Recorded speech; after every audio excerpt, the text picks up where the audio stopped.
સુરેન્દ્રનગર જિલ્લાના ચોટીલા પંથકમાં ફરી એકવાર મારામારીની ઘટના સામે આવી છે। ગુજરાત ક્ષત્રિય ઠાકોર સેના સાથે જોડાયેલા હેમતભાઈના દીકરા ઉપર બુટલેગરે ઘાતક હથિયાર વડે હુમલો કરતા વિસ્તારમાં ચકચાર મચી ગઈ છે।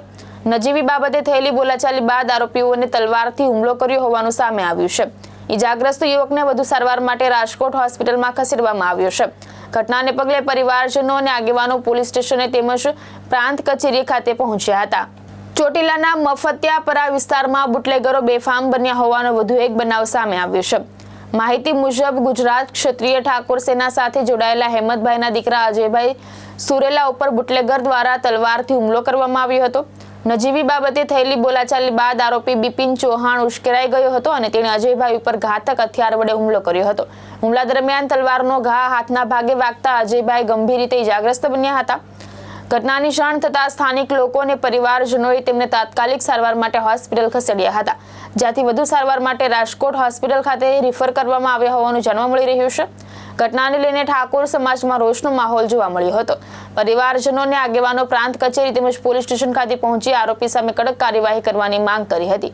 હાલ પોલીસે આરોપી બિપિન ચૌહાણ વિરુદ્ધ ફરિયાદ નોંધી વધુ તપાસ હાથ ધરી છે। સાથે જ પરિવારજનોએ આરોપીને કડક સજા થાય તે માટે માંગ કરી છે। સુરેલા હિંમતભાઈ મફતિયાપરા નંબર 1 માં રહેવી છીએ। મારા ઘર પાસે એક અવળ તત્વ છે। અવારનવાર ગાડી આડી મૂકીને બુટલેગર છે, દારૂ ધંધો કરે છે અને એમ કહે છે કે પોલીસનો બાતમીદાર છું, તમે કાંઈ અમારું કરી શકશો નહીં કાંઈ, અને ગાડી આડી મૂકીને અપશબ્દ ચાલુ કર્યા। અમે કેટલી વખત કીધું કે રહેવા દઈએ, તો અપશબ્દ કર્યા પછી આપણે રહેવાનું નહીં। અમે ત્યાં ગયા, પછી મારા મમ્મીની બધા ગયા હતા, પછી કોઈ ડખો કર્યો। અમે કીધું વિરોધ આ અમે ખાલી એમને બતાવો લાકડી બતાવી હતી, પણ એ તલવાર લઈને શું તમારી ઉપર શું થયું? મારી ઉપર તલવારનો હુમલો કર્યો હતો।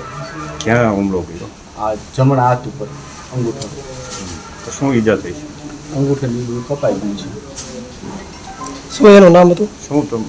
એનું નામ દીપો છે, દીપો અજામ। શું તમારું કહેવાનું શું થાય? એને કડકમાં કડક સજા થવી જોઈએ, અને કેટલી જગ્યાએ આવી રીતે એ છરીઓ બતાવીને ગરીબ માણસને બહુ હેરાન કરે છે। અને આ મફતિયાપરામાં અવાવરું તત્વ બહુ વધી ગયા છે, બુટલેગરો ને બધા। અને આમાં એમ જ કહે છે કે અમે પોલીસવાળા અમારું કાંઈ નહીં બગાડવાના, કેમ કે અમારી હારે છે પોલીસવાળા।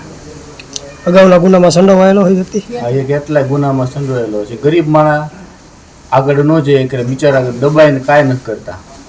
મહેશ ઉતરિયા, દ્રષ્ટિકોણ ન્યૂઝ, સુરેન્દ્રનગર।